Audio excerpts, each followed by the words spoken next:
Bonjour mes chers auditeurs et mes amis francophones.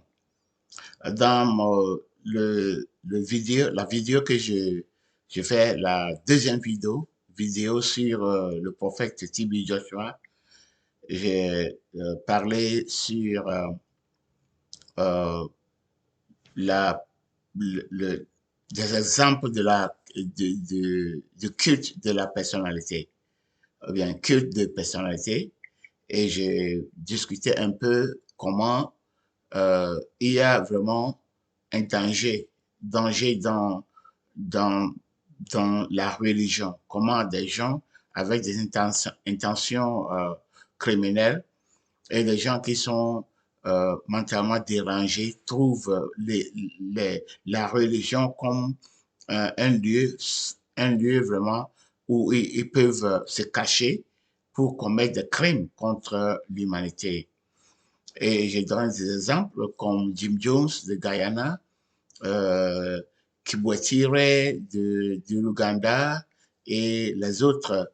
J'ai parlé de comment ils ont utilisé le nom de Christ pour commettre des crimes contre leurs fidèles, contre l'humanité.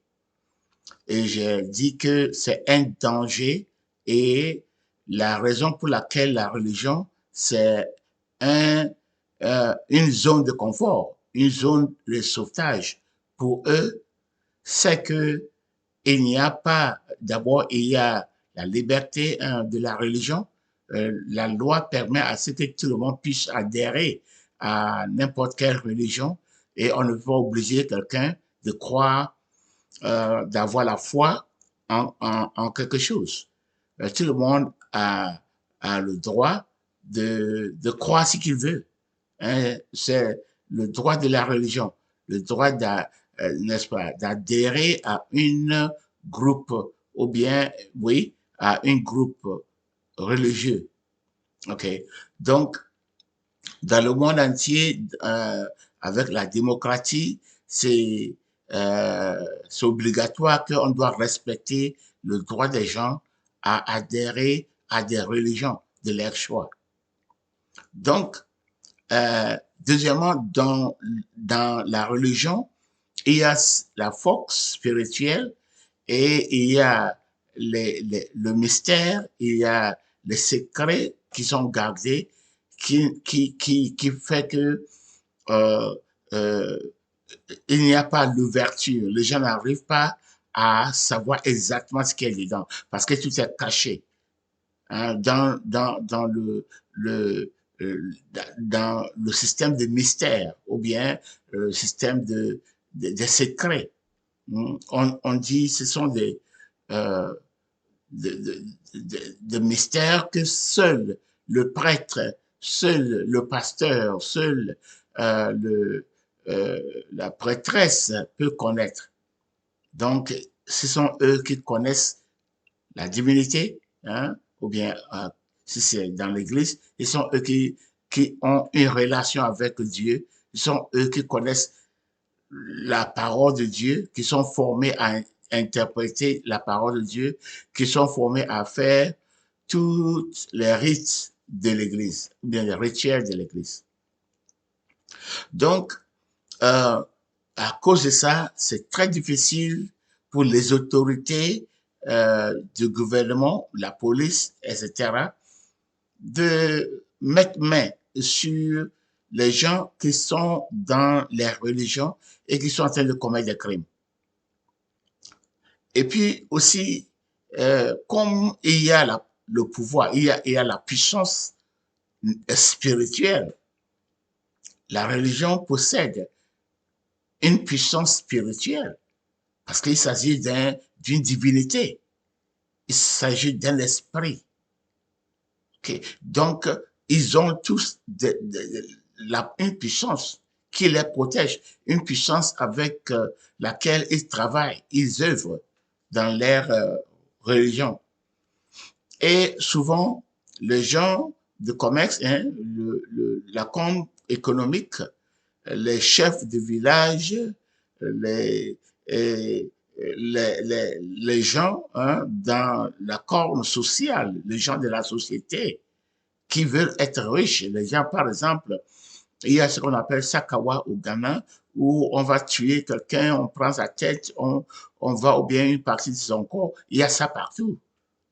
Même nous avons vu même des photos d'une marque, la marche entre la Côte d'Ivoire et je pense que c'est Mali ou bien quelque chose. Ils nous ont montré une photo, je ne sais pas si c'est vrai ou pas, hein, je ne sais pas, hein, mais ils ont tué un mouton.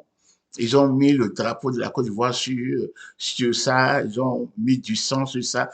Nous savons tous que même dans le football, même un simple jeu comme football, il cherche la puissance spirituelle. Donc, pendant la politique, hein, surtout les années euh, n'est-ce pas, les années où on va aller voter pour le président, pour les ministres, il y a beaucoup de tueries, beaucoup de rituels, sacrifices d'hommes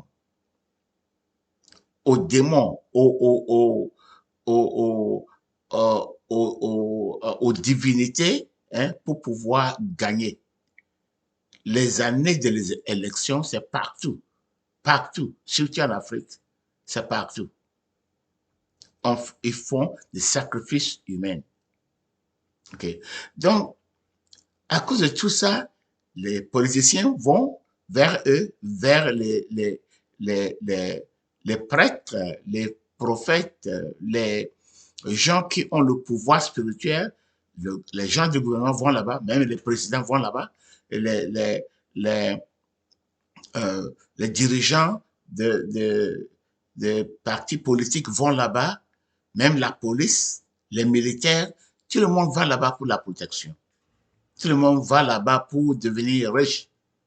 Vous voyez? Donc, c'est un peu difficile pour quelqu'un, hein, qui bénéficie de la divinité de venir arrêter le prêtre de la divinité. C'est pourquoi la religion sert comme une zone de confort pour tout homme, les gens qui veulent commettre des crimes, les gens qui veulent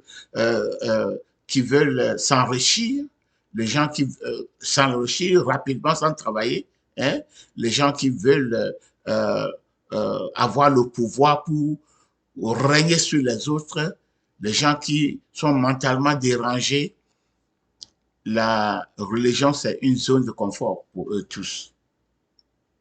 Aujourd'hui, je vais prendre un peu l'historique ou bien l'histoire du, du prophète TB Joshua parce que pour comprendre quelqu'un, pour comprendre le comportement d'une personne, il faut chercher à connaître son histoire, l'histoire de sa vie, pour comprendre pourquoi quelqu'un agit d'une certaine manière, euh, pourquoi quelqu'un parle d'une certaine manière, le comportement de quelqu'un, il faut chercher à connaître son histoire.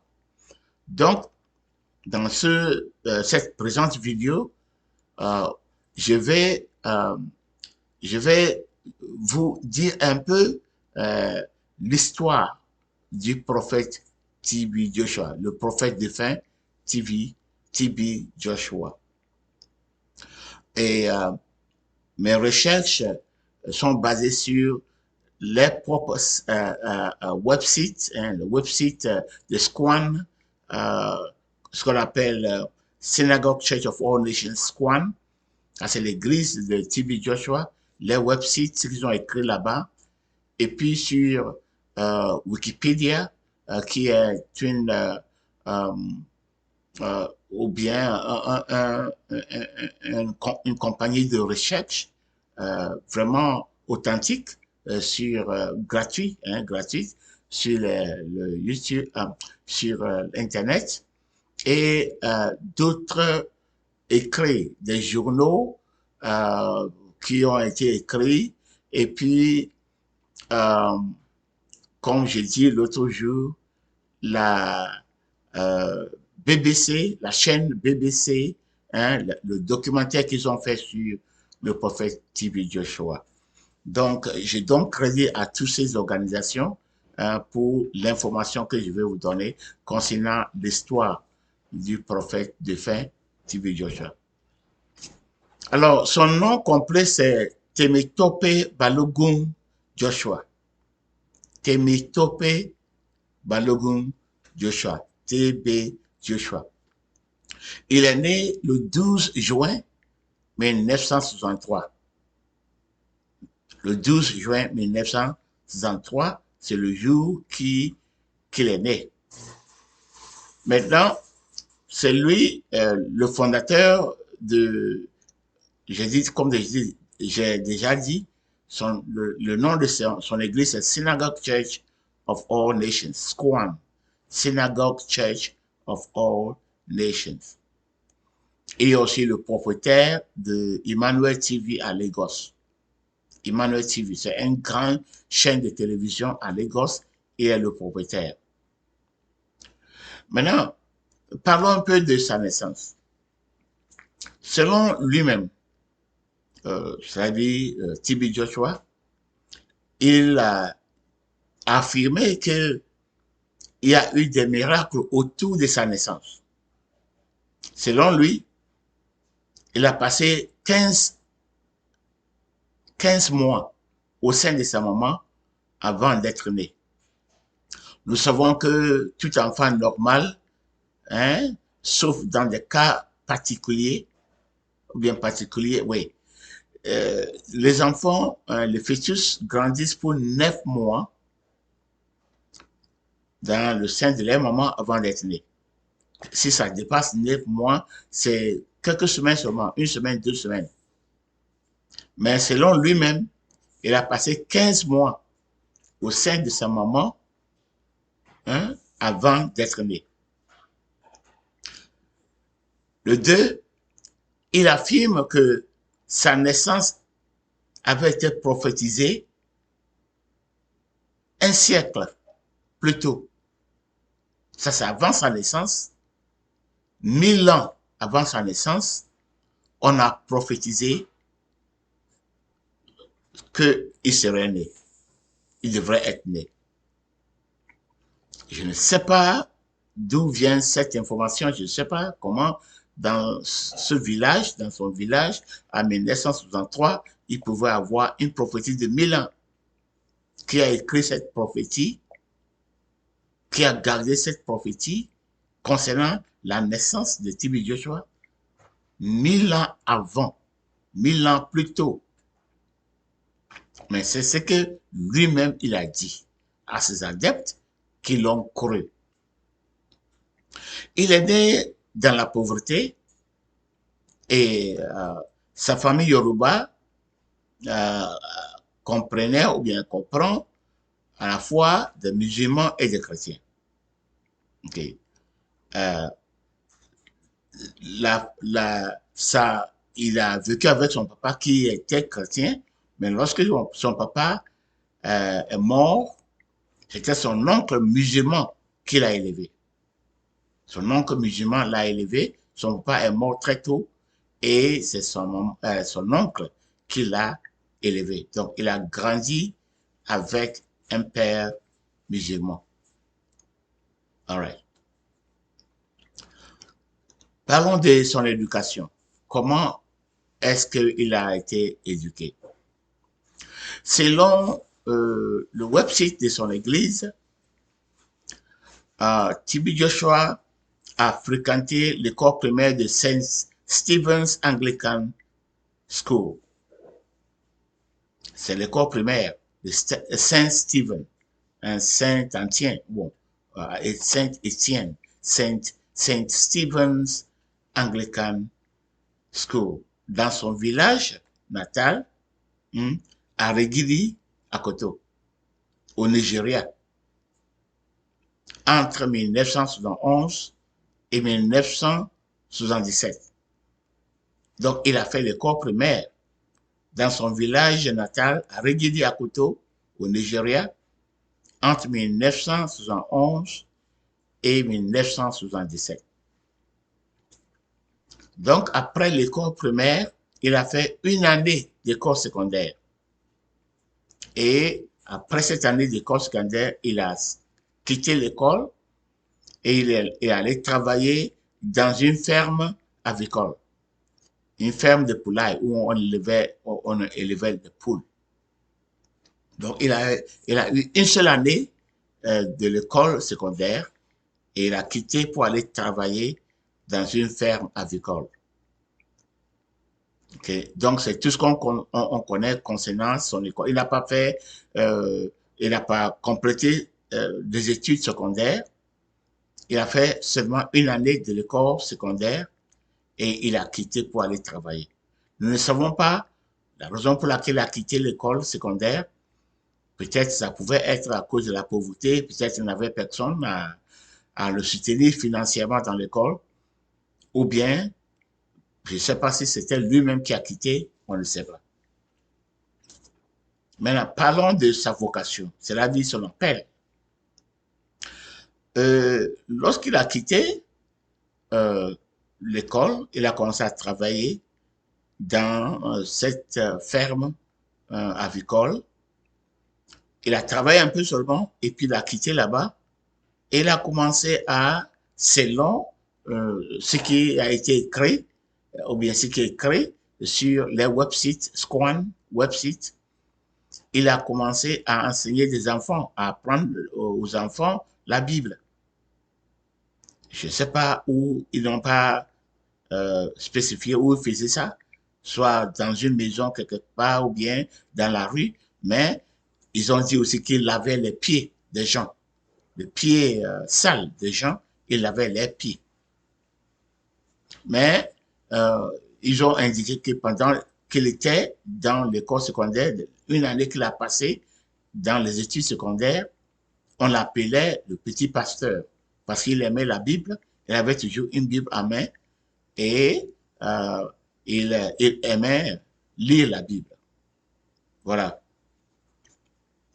Mais lorsqu'il a quitté la ferme avicole, il allait commencer à enseigner des enfants. Il avait la Bible en main, il a commencé à enseigner les enfants la parole de Dieu. Et il avait les pieds des gens sales, lorsque les gens marchaient dans la boue, ou bien, n'est-ce pas, avaient les pieds sales, il lavait les pieds pour des gens. OK. Bon. À la suite de ça, il a, il a ressenti la nécessité de jeûner. Donc, il a fait 40 jours de jeûne. Il a fait un jeûne de 40 jours. Et pendant ce jeûne, il dit que pendant le jeûne, il a eu une vision et une alliance dans lequel lui, il a été ordonné par Dieu pour commencer une église. C'est comme ça qu'il il a été appelé, selon lui-même. Il a fait 40 jours de jeûne et pendant ce jeûne, il a reçu l'appel. Il a eu une vision et une alliance avec Dieu pour commencer un ministère. C'est à la suite de cette vision qu'il a commencé son église nommée The Synagogue Church of All Nations, Squam. Selon le website de Squam, l'église a grandi très rapidement. Selon l'organisation, plus de 15 000 personnes, 15 000 membres assistaient au service du culte chaque dimanche. Et les visiteurs venaient de partout et on les hébergeait au sein de l'église. Ils ont construit l'hébergement où on hébergeait les visiteurs qui venaient de l'extérieur. Il y en avait qui venaient de partout, d'outre-mer. Il y en avait qui venaient des autres pays de l'Afrique. Et même au sein du Nigeria, il y a tout le monde qui venait. Donc, ils ont construit beaucoup d'appartements au sein de l'église où il hébergeait les visiteurs. Le journal Guardian, c'est un journal très populaire, gardien de l'Angleterre, a rapporté que le Squan, c'est-à-dire l'église, le Synagogue Church of All Nations, attirait plus de visiteurs hebdomadaires que le nombre combiné de visiteurs du palais de Buckingham. Je parle de Buckingham Palace de l'Angleterre, le palais du roi, de la reine de l'Angleterre, et la tour de Londres. Ce sont des lieux, des grands lieux touristiques où des milliers de gens vont chaque jour.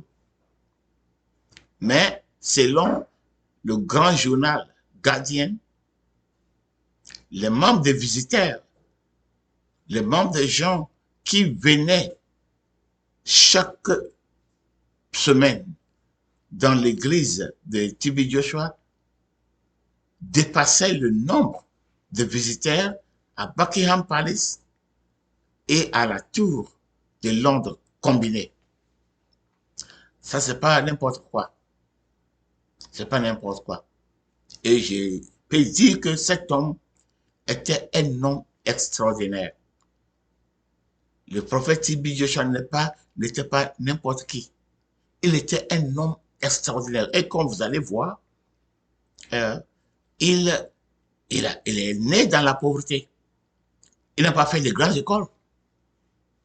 Il n'a pas eu vraiment quelqu'un qui avait l'argent pour l'aider.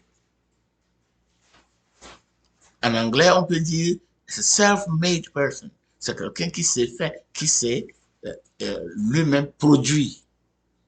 Bien sûr, avec tout ce qu'on connaît, avec la puissance spirituelle qui était derrière lui, il a pu faire de grandes choses. Et comme nous continuons, vous allez comprendre pourquoi je dis qu'il n'est pas n'importe quoi. Il n'était pas n'importe qui. C'était un homme extraordinaire et ce qu'il a achevé en vie, il y a très peu de gens qui peuvent achever ça. Voilà, je parle du, euh, sur le plan économique, sur le plan politique, sur le plan social et sur le plan religieux. Okay. Donc, voilà, le gardien de l'Angleterre, le journal gardien, gardien de l'Angleterre a dit que lui, les gens qui visitaient son église chaque semaine étaient plus grands que les gens qui venaient à Buckingham Palace à Londres et à la tour de Londres combinée. All right. Maintenant, regardons un peu l'impact social. Comment cet homme a impacté la société. Pas seulement la société de Nigeria, mais les sociétés en Afrique, de l'Ouest, en Afrique et le monde entier. Sa chaîne YouTube comprenait plus de 1 million d'abonnés. Les gens qui ont abonné à sa chaîne, lorsque sa chaîne était encore là, sa chaîne était active. Il avait plus de 1 million d'abonnés. Ça, c'est pas encore n'importe quoi. Mais sa chaîne était supprimée pour des propos, selon YouTube, des propos de haine homophobique. Je ne sais pas ce qu'il avait dit, mais YouTube avait supprimé sa chaîne et cela veut dire qu'il ne pouvait plus opérer comme il fallait sur YouTube, mais il avait sa propre télévision, donc il a continué avec sa télévision, avec sa propre chaîne, et quoique sa chaîne sur YouTube a été supprimée, ça c'est l'année 2021. Ils ont supprimé sa chaîne ou bien sa plateforme de YouTube a été supprimée en 2021. Donc, il n'avait plus une plateforme YouTube, mais il il opérait sur sa propre chaîne de télévision qui est Emmanuel Television. TB Joshua a été décrit par les médias comme l'Oprah de l'évangélisation. Oprah de l'évangélisation. Vous connaissez, bon, Oprah, c'était une femme américaine qui était très populaire. Il était comme la reine de la télévision. Il était tellement puissante.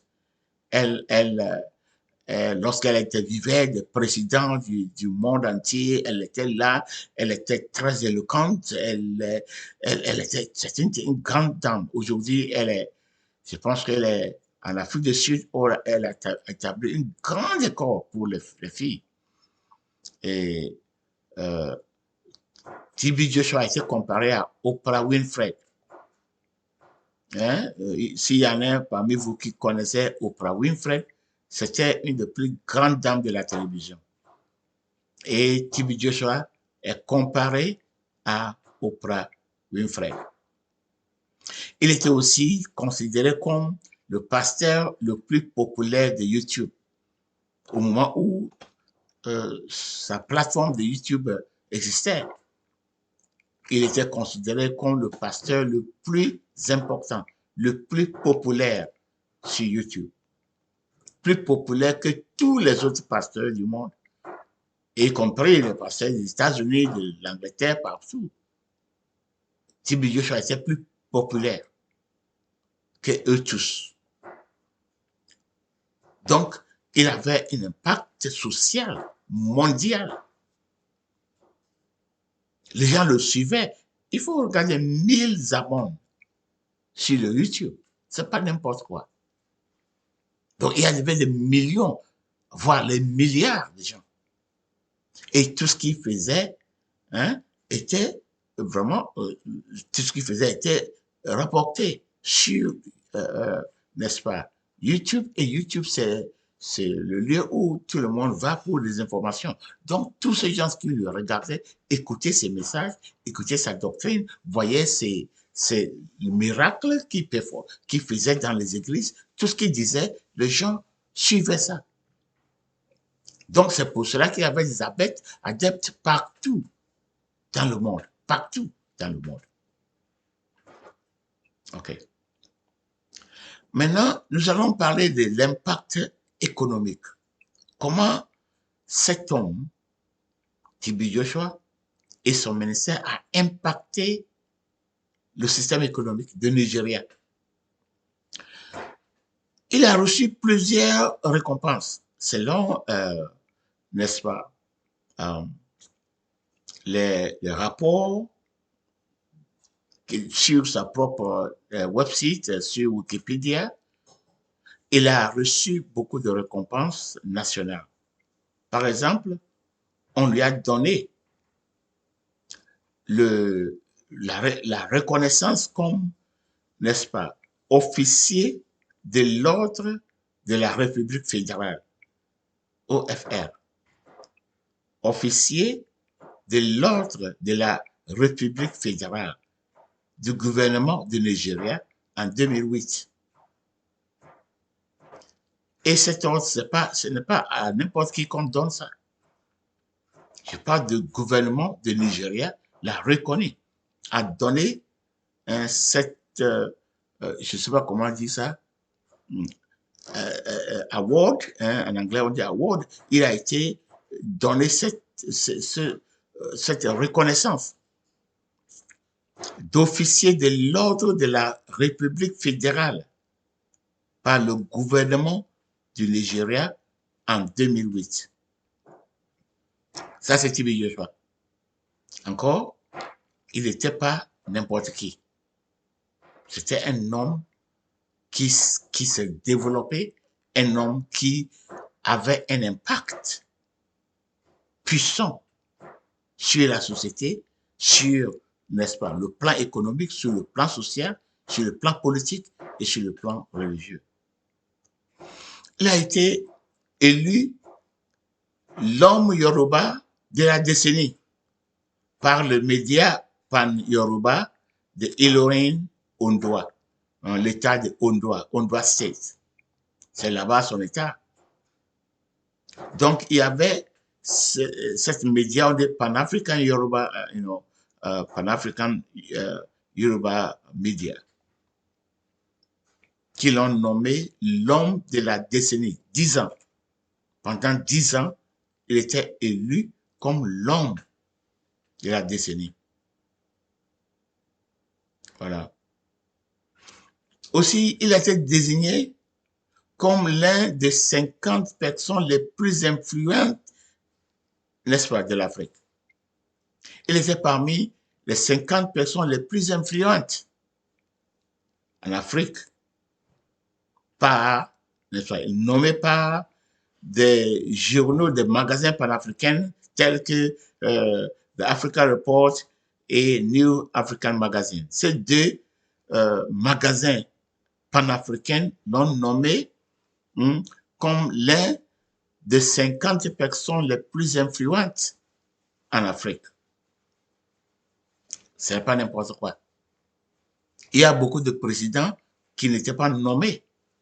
Beaucoup de présidents africains qui n'étaient pas nommés comme parmi les 50 personnes les plus influentes de l'Afrique. En 2010, elle a été officiellement mise sur la liste noire n'est-ce pas, aux pays voisins de Cameroun, parce que ils ont trouvé que son influence sur les gens de la population de Cameroun était néfaste. Vous voyez, le Cameroun, c'est le voisin est, le voisin est du Nigeria. Et comme nous le savons, à la frontière, ce sont les mêmes peuples, et au Cameroun et au Nigeria. C'est comme ça que les Blancs sont venus nous coloniser. Ils ont divisé les peuples en deux. Tu vas dans chaque frontière, on parle de la Côte d'Ivoire et Ghana, il y a les Akans. Les Akans au Ghana, les Akans en Côte d'Ivoire. On voit, mais ça, n'est-ce pas, à l'ouest de Ghana, il y a nous, au Ghana, on les appelle les Nzimans. Au Bassam, on les appelle les Apollo. Donc, il y a les Agnis qui sont au Ghana et les Agnis au Togo. Les Baoulés au Ghana et les Baoulés au Togo. Donc, ce sont les Blancs qui sont venus nous séparer. On dit même on fait des, n'est-ce pas,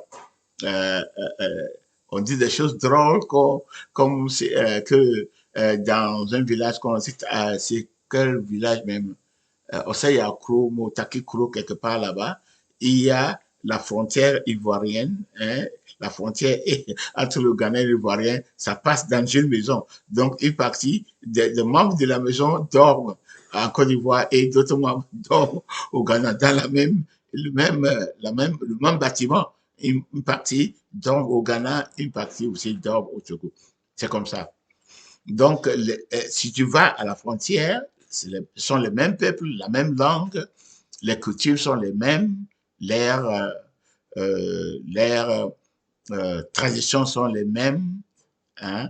Donc, l'Est du Nigeria, il y a le Cameroun et les gens frontaliers, ce sont les mêmes peuples au Nigeria et au Cameroun. Donc, tout ce qui se passe au Nigeria affecte aussi le Cameroun. Même si on ne parle même pas des gens frontaliers, on parle de partout dans le monde. Cet homme a influencé tout le monde. Tout le monde. Il y a des gens qui ont accepté sa prédication, qui ont accepté adhérer à son église partout dans le monde. Donc, il y a eu vraiment une grande influence. Au Cameroun, le gouvernement a officiellement mis cet homme et son ministère sur la liste noire en 2010. Parce que le gouvernement a jugé que ses propos, ses enseignements, ses activités n'était pas bon pour le développement de leur pays. Maintenant, parlons de l'impact économique. En 2011, selon Forbes, ou bien c'est Forbes. Forbes, c'est une organisation journalistique dédiée au commerce en Afrique, dans le monde entier. C'est une association ou bien une, comment dirais-je, c'est une association, hein, une compagnie, hein, journalistique, mais qui est dédiée à la commerce dans le monde entier. Maintenant, en 2011, Forbes a déclaré que TB Joshua était le troisième plus riche au Nigeria. L'homme, n'est-ce pas, le troisième plus riche homme au Nigeria. Cela veut dire qu'au Nigeria, il y avait 2 hommes seulement qui étaient plus riches que le prophète Joshua. Mais il y a son église qui est sortie immédiatement pour dire non, c'est pas vrai. Mais nous savons que cette organisation Forbes, c'est une organisation bien sérieuse, reconnue par le monde entier, et ils ne font pas de déclarations sans des preuves. Donc, s'ils ont déclaré que TB Joshua était le troisième homme plus riche au Nigeria, c'est qu'ils avaient l'air source vraie. Bien sûr, son église va venir dire c'est pas vrai, mais nous savons que au Nigeria là-bas, il y a les pasteurs les plus riches au Nigeria. Les pasteurs les plus riches dans le monde, il y en a qui se trouvent au Nigeria. Nous savons ça. Okay. Donc, les services populaires de la SCOAN, de cette église, ont également donné un énorme coup de pouce aux étrangers, n'est-ce pas, ce que je veux dire, c'est que comme les étrangers venaient là-bas beaucoup, les entreprises de l'entour, les entreprises dans la ville où se trouvait en Lagos, surtout au parage de cette église, étaient beaucoup avancées économiquement. Les gens vendaient parce qu'il y avait des visiteurs qui venaient, les hôtels prospéraient parce que les gens qui venaient, ce n'était pas eux tous qui pouvaient être hébergés dans l'hébergement créé par l'Église. Donc, les gens devaient dormir dans des hôtels, les gens devaient manger, les gens devaient payer des petites choses dont ils avaient besoin. Donc, ça donnait beaucoup de commerçants vraiment de l'argent. Donc, il a exercé un impact vraiment positif sur le plan économique. Maintenant, encore, sa website, SCOAN, a décrit TB Joshua comme la plus grande, il a décrit le ministère TB Joshua et son ministère comme la plus grande attraction touristique du Nigeria.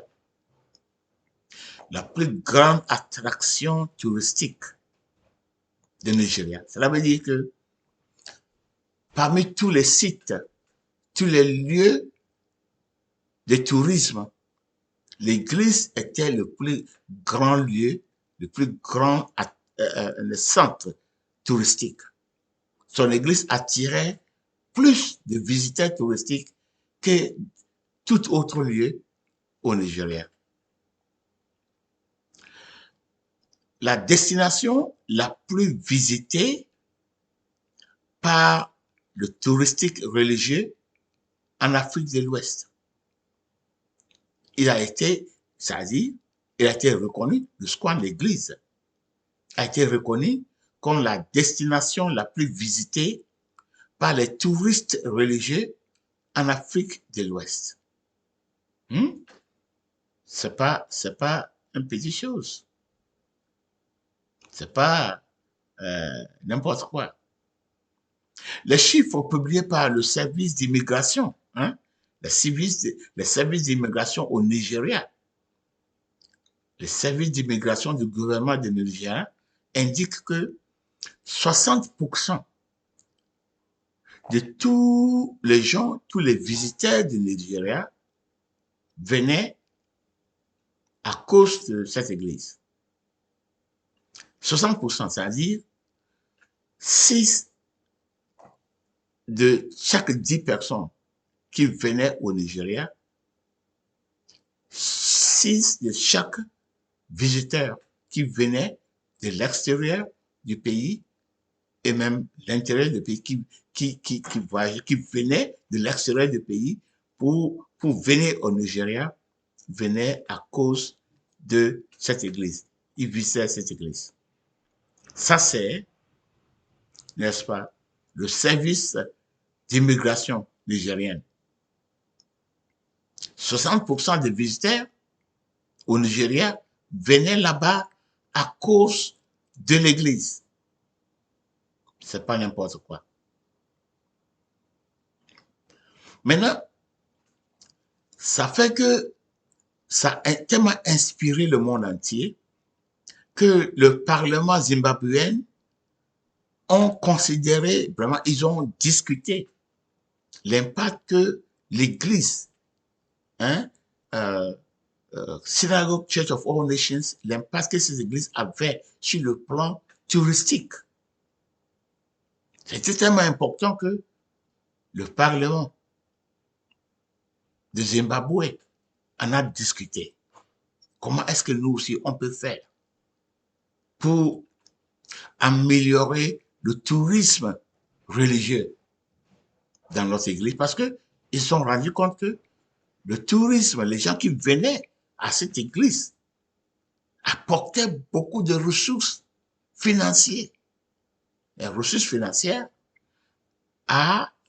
au gouvernement nigérien, bien au pays nigérien, de Nigeria. Donc, ça a inspiré des discussions même dans le Parlement de Zimbabwe. Le journal This Day a rapporté qu'environ 2 millions de touristes locaux, ça c'est en Nigeria, et en Afrique de l'Ouest, surtout Afrique et Nigeria, entraient Nigeria chaque année. 2 millions. 2 millions de gens qui visitaient cette église. Les touristes qui venaient voir cette église. Que c'est pas pour la prière ou bien c'est pour voir, pour voir ce qui se passe là-bas, pour, n'est-ce pas, pour leur curiosité, les gens qui venaient visiter cette église. 2 millions, environ 2 millions chaque année. Voilà. Donc, cela veut dire que sur le plan économique, cette église était beaucoup, n'est-ce pas, a beaucoup influencé le Nigeria sur le plan positif. Ça a apporté beaucoup de ressources, beaucoup d'argent au pays de Nigeria. Cette église, qui a été fondée par TB Joshua, a beaucoup aidé l'économie du Nigeria. En 2013, la popularité de l'Église a conduit à l'augmentation des itinéraires aériens, c'est-à-dire des vols. Les vols des avions qui entraient en Nigeria en 2013 étaient augmentés de manière vraiment exponentielle. Les gens qui venaient de l'extérieur, de l'intérieur, de l'extérieur,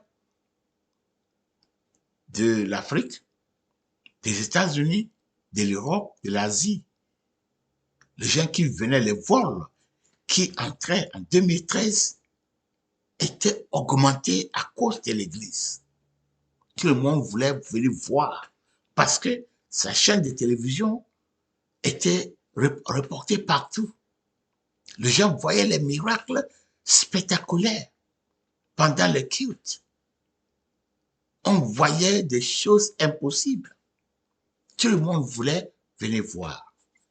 Et puis, il y avait des témoignages, parmi lesquels il y avait des faux témoignages, nous le savons, des gens qui étaient dans les chaises roulantes, les gens, et après, on voit que la même personne marche, n'est-ce pas?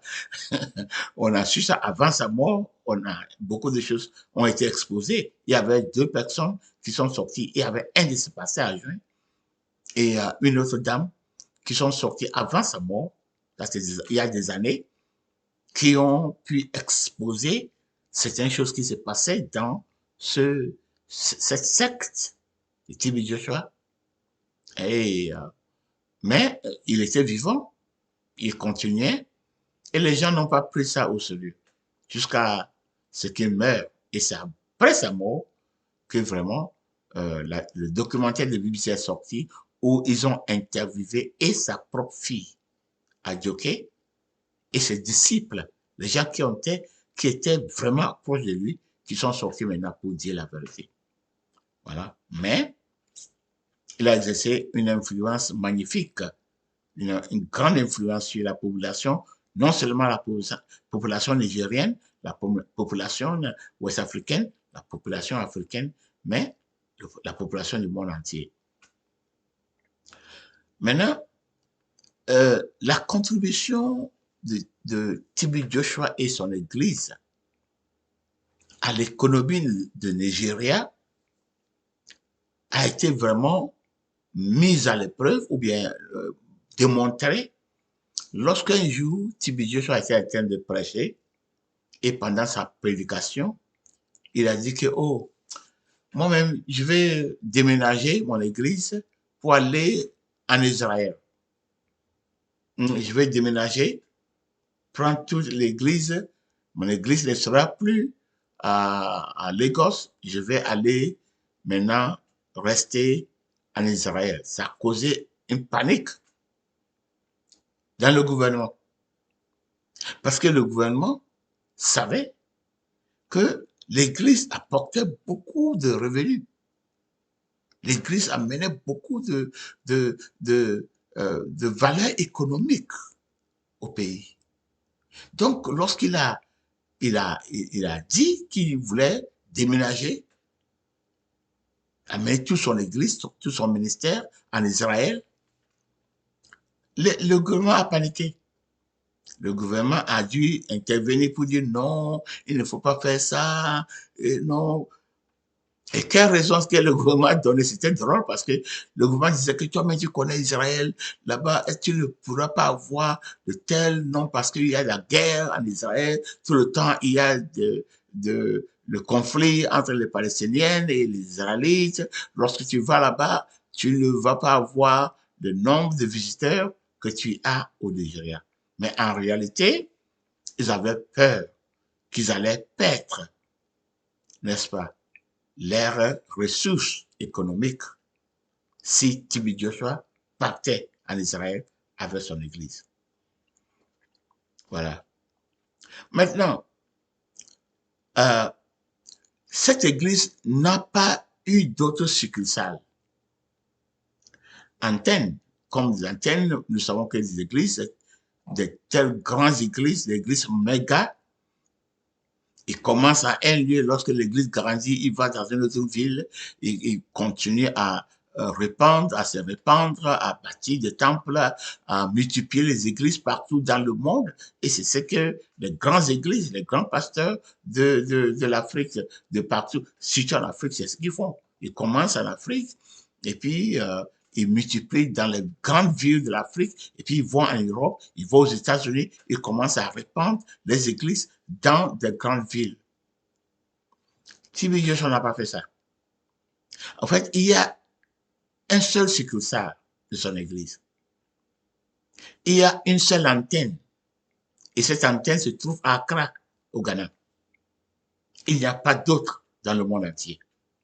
une seule antenne de Synagogue Church of All Nations.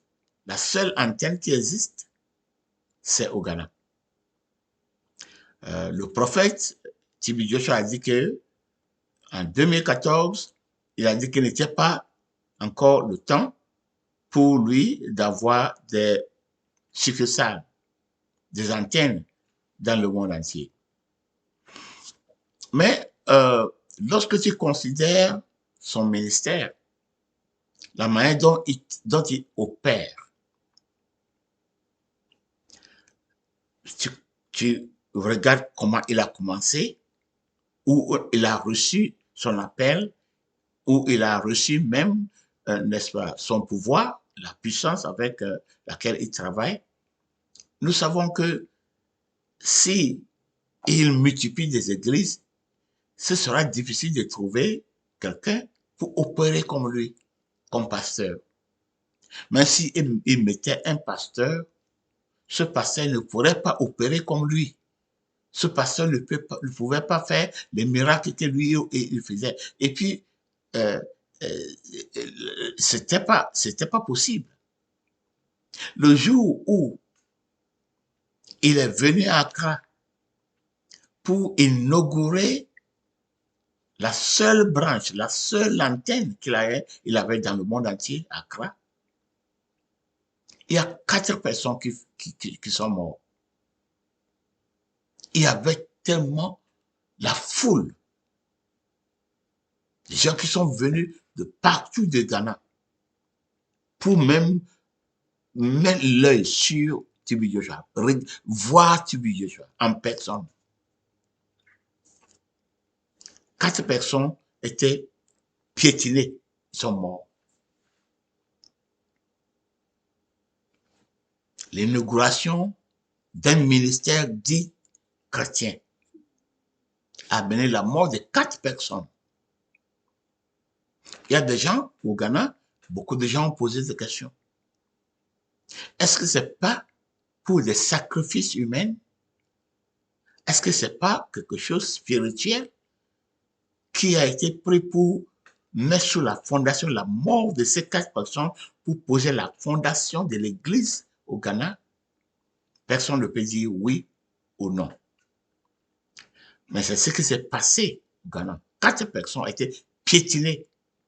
Il y avait tellement une grande foule de gens qui voulaient voir, mettre l'œil sur T.B. Joshua, que 4 personnes étaient piétinées le jour de l'inauguration de son église, la seule antenne de son église dans le monde entier, à Accra. Donc voilà, comme je l'ai dit, cet homme était, comme on dit en anglais, by all standards. Il était un grand homme.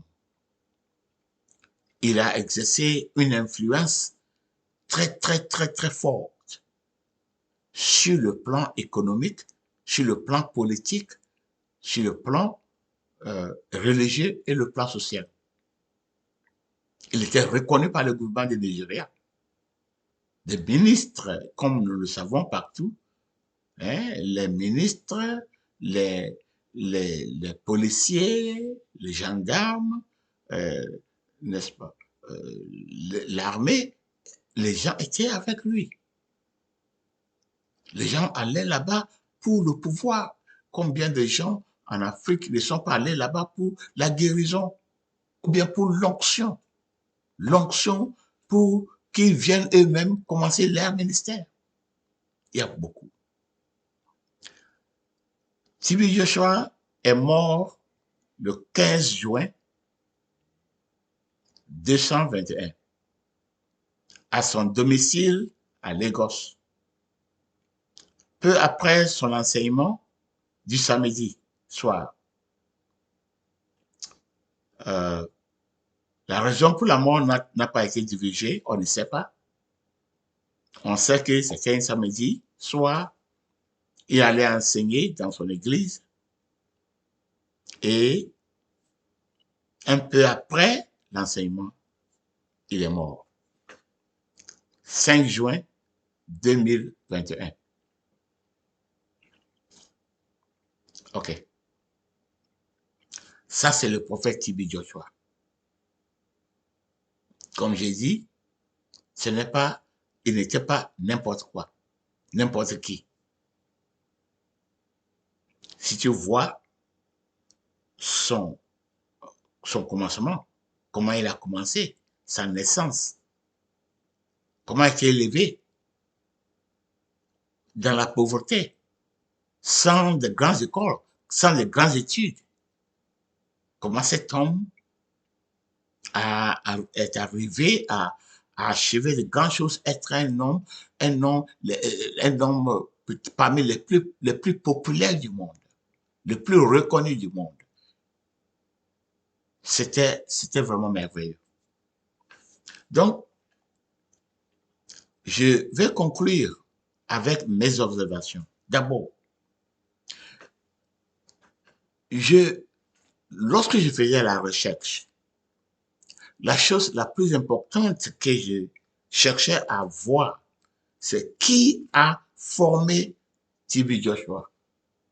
Quel pasteur l'a formé? Quelle église? Quelle est la base de sa foi? Il a été, euh, n'est-ce pas, formé en discipulat. Dans quelle église?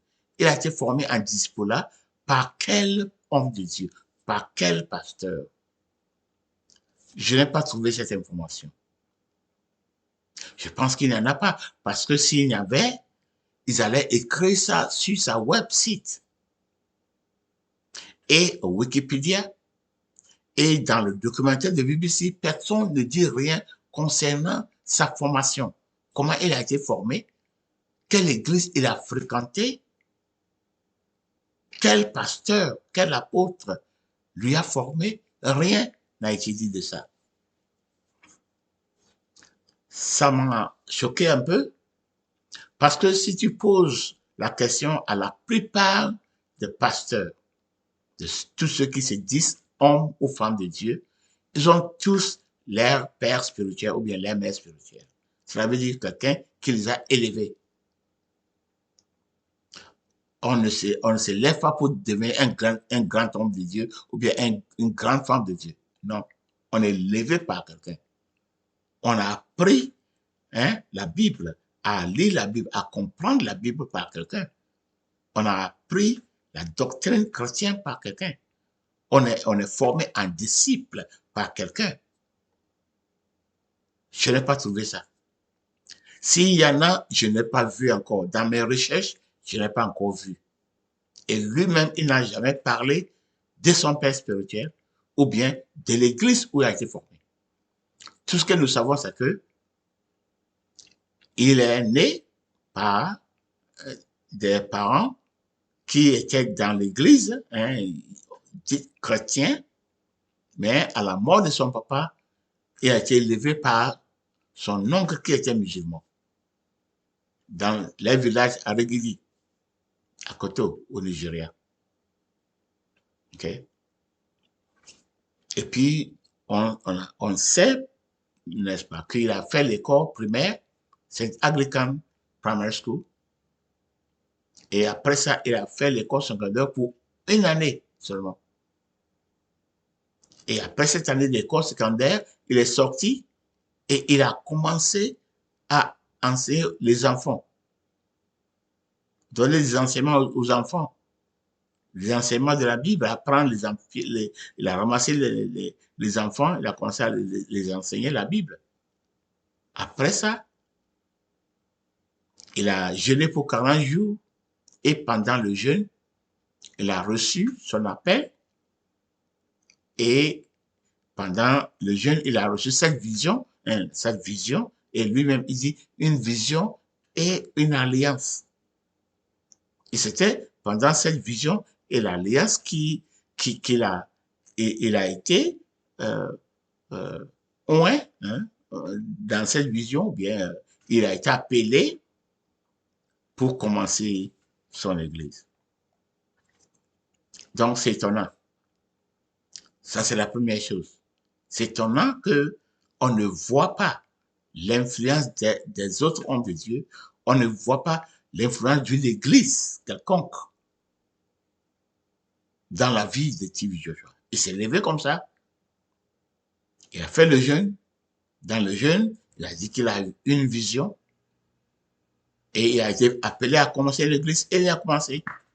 Et dès qu'il a commencé, les miracles ont commencé n'est-ce pas, à surgir et la foule a commencé à venir. Vous voyez, comme je l'ai dit dans la première vidéo, je ne sais pas si j'ai dit ça dans la vidéo en français, mais les gens jeûnent. Et lorsque les gens ils commencent à jeûner, et moi je vais poser la question, vous jeûnez pourquoi? 40 jours de jeûne, 21 jours de jeûne, pourquoi? Qu'est-ce que tu cherches? La question reste, qu'est-ce que tu cherches? Si tu jeûnes pour avoir un pouvoir, pour commencer un ministère, tu auras un pouvoir. Mais ce pouvoir ne veut pas nécessairement venir de Dieu. Parce qu'il y a beaucoup de sources de pouvoir, de puissance. Il y a beaucoup de divinités, des esprits. J'ai parlé de la montagne Achia, au Ghana, à Kumasi, où les gens vont là-bas, les jeunes, presque tous les prophètes, les petits prophètes au Ghana qui font beaucoup de choses horribles. Ils sont allés coucher sur la montagne pour des mois, pour des semaines. Et puis, un jour, il y a un esprit qui vient les habiter, qui vient les posséder. Et puis, il descend de la montagne et puis il commence avec la Bible, il commence à prêcher dans la rue, il impose les mains sur les gens commencent à tomber et puis, en un rien de temps, ils ont des églises, ils se déclarent prophètes. Et l'église grandit rapidement parce qu'il y a des miracles. Les gens vont là-bas, il y a des miracles vrais, il y a des miracles faux. Mais en un réel temps, ils deviennent populaires. Ils n'ont pas étudié la Bible, n'ont pas été, n'est-ce pas, formés, hein, et ils s'en foutent parce que c'est la langue locale qu'ils utilisent, la langue parlée par 95%, 85% de la population ghanéenne. Donc la langue, ils ont des foules qui les comprennent et ils maîtrisent la langue. Donc ils ont déjà un marché qui les attend. Comment ça se fait l'argent et comment ça se bâtit des châteaux, de voiture sur voiture. Mais on voit que ce qu'ils prêchent, c'est pas l'évangile. Ce qu'ils font, c'est pas le christianisme. Ça n'a rien à voir avec le Christ. Mais les gens croient parce que les gens vivent, ils sont ignorants et les gens aussi, ils ne cherchent pas à connaître Christ. Ils cherchent les miracles. Si c'est un miracle que tu cherches, écoute-moi bien. Si ce n'est pas Jésus-Christ que tu cherches, mais tu cherches seulement un miracle, tu peux avoir un miracle venant de n'importe quelle source. Le diable est là, il est puissant. Le diable accomplit des miracles. Le diable accomplit des miracles. Cet homme Simon, qui était en Samarie, lorsque Philippe est allé évangéliser, cet homme s'est dit converti. Avant qu'il soit converti et baptisé par Philippe, il opérait des miracles. Il était reconnu comme un grand homme en Samarie. Mais il opérait avec l'esprit démoniaque. Même lorsque les apôtres apôtres Pierre et Jean sont allés poser les mains sur les convertis et ils ont reçu le baptême du Saint-Esprit, cet homme a voulu il a donné l'argent à Pierre de lui donner le pouvoir. Comme ça, lui aussi, il va imposer les mains sur les gens et les gens vont parler en langue. Ils vont recevoir le baptême du Saint-Esprit. Vous voyez, sa cible était le pouvoir. Si le pouvoir, c'est ta cible, ce que tu cherches dans une église avec un prophète, c'est le pouvoir, tu auras le pouvoir. Parce qu'il y a beaucoup de divinités, beaucoup d'esprits, beaucoup de démons qui peuvent te donner le pouvoir. Si c'est l'argent que tu cherches, en fréquentant des églises, des prophètes, en allant parcourant ça et là, tu cherches à avoir l'argent de manière rapide, tu vas travailler, ou bien tu es en train de faire le commerce, tu veux, n'est-ce pas, que tes affaires marchent de manière, n'est-ce pas, extraordinaire, tu peux trouver de l'argent, tu peux avoir un enfant, tu peux avoir une femme, c'est ce que tu cherches, tu peux avoir tout ça par la puissance des démons, par la puissance des divinités. C'est pas seulement le Saint-Esprit, c'est pas seulement Jésus-Christ qui accomplit des miracles. Les miracles sont accomplis par Satan. Donc, si ta cible, c'est les choses du monde, c'est les choses du monde que tu cherches, en allant consulter un prophète, en allant dans une église, en allant jeûner sur une montagne, je te jure, tu auras ça. Parce qu'il y aura un esprit qui va venir te donner ça. Mais ne dis pas que c'est Dieu.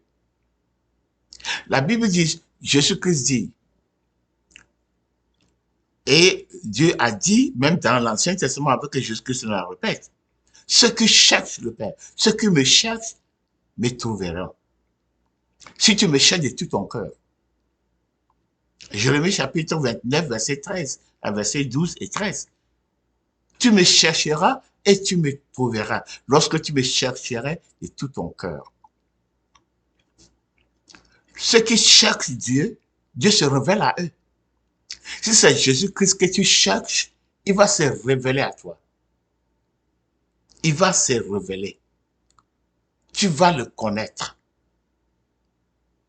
Mais si ce n'est pas Jésus-Christ que tu cherches, tu n'es pas en train de chercher à connaître Jésus-Christ pour que Jésus-Christ vienne siéger dans ton cœur, vienne régner en toi en tant que roi. Mais si ce n'est pas ça que tu cherches, en allant dans une église, mais si ce sont les choses du monde, la recherche du monde, si c'est ça ce que tu cherches, tu vas les trouver. Mais ce sera des divinités mauvaises, des esprits mauvaises, des démons qui vont te donner ça. Et après, ils vont réclamer ton âme. Tu vas échanger ton âme. Donc, de tout ce que j'ai étudié concernant le prophète T.B. Joshua, comme j'ai dit, c'est un grand homme sur le plan économique, sur le plan, euh, euh, le plan politique, le plan social et le plan religieux. Je parle du plan religieux, pas le plan chrétien. Le plan religieux, c'est une grande personne parce que les gens sont allés là-bas pour trouver une puissance spirituelle, pour opérer, pour faire ce qu'ils veulent. OK. Maintenant, les miracles qu'il faisait, il y en avait qui étaient de faux miracles. Bien sûr, il y avait de vrais miracles. Mais certains miracles étaient vraiment, ça dépassait n'est-ce pas, la logique, parce que moi-même, j'ai suivi un de ces vidéos où une femme qui voulait avoir un enfant, elle voulait avoir la grossesse, T.B. Joshua priait pour cette femme, je pense que c'était en Afrique du Sud ou bien quelque part, j'ai oublié. Et puis, il priait, et puis il signalait comme ça sa main, il faisait sa main comme ça, et puis le ventre de la femme, n'est-ce pas, devenait de plus en plus grosse dans l'église. Et puis les gens applaudissaient. Mais est-ce qu'on peut avoir grossesse sans rapport sexuel? Voilà comment les gens sont tellement envoûtés. Hein? Je parle de culte de personnalité. Les gens applaudissaient. Comment est-ce qu'une femme pouvait devenir, avoir la grossesse et tomber enceinte au sein d'une église? par la prière. Et le ventre va grossir en public, sans des rapports sociaux avec son mari. Mais les gens applaudissaient. Vous voyez? Donc, il y avait plusieurs de ces miracles qui sont exposés comme étant faux. Il y avait aussi de vrais miracles. On en dispute ça. Il y avait de vrais miracles, mais il y avait aussi de faux miracles. Okay. Il était un homme extraordinaire. Et ce que je vais dire, c'est que malgré tout ce qu'il a accompli, sur le plan politique, le plan économique, le plan religieux, le plan social, oui, il était un grand homme, il était un homme extraordinaire. Je ne peux pas affirmer ici qu'il opérait comme un disciple de Jésus-Christ. De tout ce qu'on a entendu, les témoignages qu'on a entendus, de sa propre fille. Moi, je base mes arguments sur le témoignage de sa propre fille à Joké. Dans cette, n'est-ce pas, ce documentaire de BBC, où sa fille est venue confesser le viol par son papa, le viol des autres femmes, hein, les tortures, les rites sataniques. Ses disciples ont confessé les rites sataniques sur la montagne des prières. Avec tout ça, et avec son caractère, avec ce qu'il faisait, ce qu'il disait, on ne peut pas, moi, je ne peux pas dire qu'il était un disciple de Jésus-Christ. Peut-être, les gens peuvent dire, il est homme de Dieu. Aujourd'hui, homme de Dieu, le titre homme de Dieu, homme de quel Dieu? Lorsqu'on parle de Dieu, il y a des dieux. Donc, lorsque quelqu'un dit qu'il est homme de Dieu, il faut savoir quel Dieu. Est-ce que c'est le Père, Elohim, Yahuwah, le Père de notre Seigneur Jésus-Christ, qui est représenté par Jésus-Christ? Quelqu'un qui est un serviteur de Jésus-Christ marche comme Jésus, son humilité. Il marche comme Jésus. Jésus-Christ a dit aux gens, même dans les premiers 200 ans de l'Église, les gens ont vendu leurs biens. Ils ont vendu leurs maisons. Ils ont vendu leurs terrains. Ils ont vendu tout ce qu'ils avaient. Ils ont distribué ça aux pauvres et ils sont allés mettre les mains vides pour aller évangéliser, aller dans les nations. Ils marchaient dans les sans rien. Ils regardaient le Seigneur chaque jour pour les nourrir. Le Seigneur élevait d'autres personnes, hein, en partenariat avec eux, qui les donnaient à manger, qui les soutenaient avec leurs biens pour qu'ils continuaient à se déplacer d'un lieu à l'autre pour prêcher l'évangile. C'est comme ça le Seigneur a dit. Il faut aller lire Matthieu chapitre 10 et en Luc chapitre 9. Vous voyez, c'est comme ça. C'est comme ça lui-même il a vécu, c'est comme ça les apôtres ont vécu.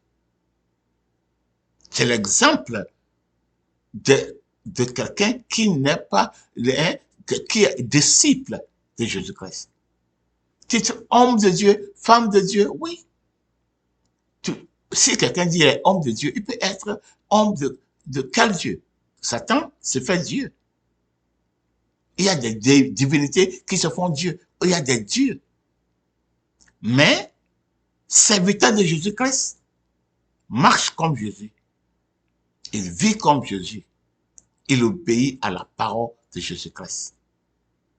Donc, je peux dire, avec autorité, basée sur la parole de Dieu, que Tibie Joshua, bon, vous allez dire, il était homme de Dieu, ça passe, parce que il y a beaucoup de dieux. Il était un homme extraordinaire. Il était un homme qui achevait de grandes choses, plus que beaucoup de personnes sur la terre, mais il n'était pas disciple de Jésus-Christ. Il ne prêchait pas l'évangile de Jésus-Christ. Il n'était pas quelqu'un qui obéissait au commandement de Jésus-Christ. Mes chers amis, c'est à vous de suivre ce que j'ai dit et former vos propres jugements. Ou bien vous pouvez aller encore regarder le documentaire de BBC, vous pouvez aller sur l'Internet pour écrire TB Joshua. Vous allez avoir beaucoup d'informations sur lui. Ce que j'ai apporté, c'est de la recherche. J'ai tiré un peu ça et là, j'ai mis ensemble pour vous donner, pour que vous puissiez comprendre hein, l'homme qu'on appelle TB Joshua, qui il était et comment il a exercé son ministère. Que le Seigneur vous bénisse. Il y aura le 4e vidéo que je vais faire sur TB Joshua et je vais aller sur d'autres thèmes. Il ne faut pas rater le 4e vidéo. C'est là que je vais donner la conclusion et parler de euh, beaucoup de choses de notre jour. Donc, si tu n'as pas encore abonné à ma chaîne, il faut abonner comme ça à tout moment qu'il y a une nouvelle vidéo, on va vous avertir. Il faut aussi donner ça à un ami, un frère, passer ça à un ami, balancer ça à un ami, un frère, pour qu'il puisse regarder. Que le Seigneur vous bénisse. Nous allons nous retrouver dans la prochaine vidéo. Bye bye.